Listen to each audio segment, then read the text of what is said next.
Welcome back. We're continuing in section 1.4, and what we're going to be talking about in this video is interval notation. Interval notation is another way for us to write an inequality. Now, we have two types of things we use. We use rounded parentheses and brackets. A rounded parentheses we use when there's a hole in the graph. So think when we have a less than or a greater than. We use a bracket when we have an included value, a less than or equal to or a greater than or equal to. The infinity symbol we use to say we're going to keep either going for negative infinity, we're going to the left, all the way to the left and keep going to the left, and a positive infinity when we're thinking about all the values to the right. Now I like to think about interval notation as like an example using the number line. So if we look at the first inequality where x is between a and b.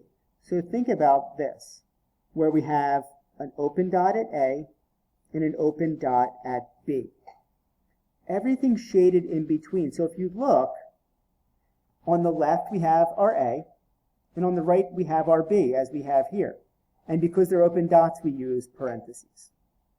Now, if that was or equal to, once again, let's think about our number line. We have a solid dot at both A and B. It's an end inequality, so the shading is still in between. Now, the difference is because of the solid dot, we're using brackets instead of parentheses. And I just have a whole bunch of different examples here. So if you feel comfortable after a few, you can kind of fast forward. We'll do some examples of how to use these and talk about domain at the end of this video. So we have a solid dot at A, open dot at B, shading in between. You can see bracket in front of A, parentheses at B. When we flip it around and we have an open dot at A and a solid dot at B, notice the parentheses at A, bracket at B. Those are all for end inequalities. Now, if we have an or inequality, let's say x is less than or equal to a. So here's a, and all the shading goes to the left. When we're at b, we have a solid dot again, and all the shading goes to the right. So what that's saying is that, think about it as two separate intervals. We have the negative infinity, because it's going all the way to the left, up to a. We never use a bracket at the infinities. We always use a parentheses. So parentheses, negative infinity to a. And then on the other side, we have a solid or bracket at b because of the solid dot, and we're going to infinity, so parentheses. And we use that union. Looks like a U in between the two, and it says negative x is less than or equal to a, or x is greater than or equal to b. So that's how we would write an or inequality. Notice how we're just connecting those intervals with the U.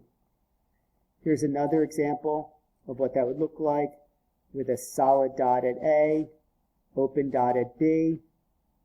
There's the number line, and you can see the brackets and parentheses and where they're placed in the next one. Just another example, this case with an open dot at A, solid dot at B. I just want you to recognize when we're using those parentheses and when we're using the brackets. Another example, open dot at A, open dot at B.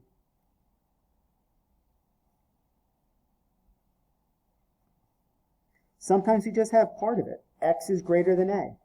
So we have A in the middle with an open dot, and we're going to the right. So notice a parentheses at A, and since we're going all the way to the right, parentheses at infinity.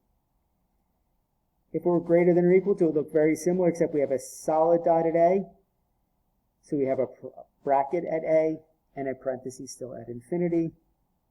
Maybe you might have something with a less than, B, for example. Open dot at B, we're going to the left. So from the smaller to larger, negative infinity, to A with parentheses at both. Solid at B, so we have a bracket at B. So it goes negative infinity to B. For all real numbers, our number line would look like this. the whole thing is filled in. So we have is negative infinity to infinity with a parentheses around both. That means we're going all the way to the left and all the way to the right. So that's another way to write all real numbers, negative infinity to infinity in interval notation. Now, if we have all real numbers except a given value, let's say a is here. So since we're not including it, we put an open dot. So we're shading to the left, shading to the right.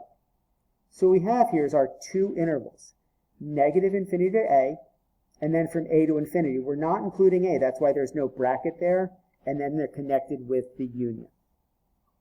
So there's a couple of things to keep in mind. Let's go to problem number 13.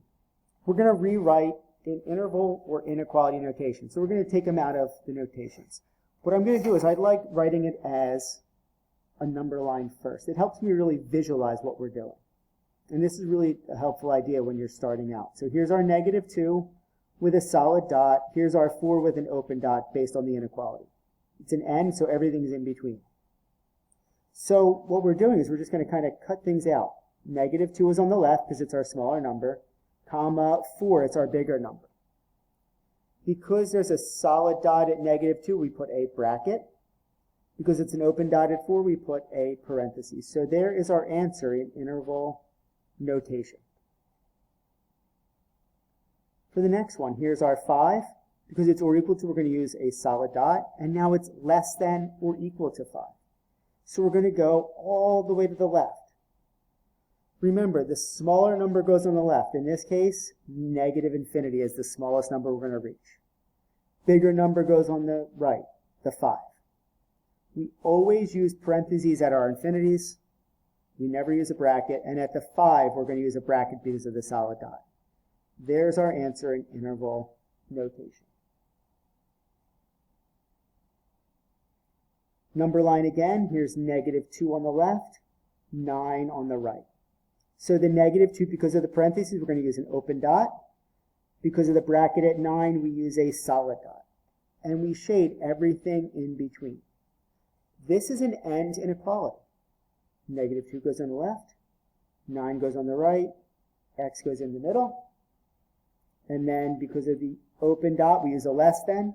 Because of the solid dot, we use a less than or equal to. So there it is, not in interval notation, but as a regular inequality. Number 16, we're going from negative infinity to 10. So open dot at 10, and negative infinity means everything there up to infinity, negative infinity, is shaded in. So our graph, our number line looks like that. So we're saying that x is less than 10.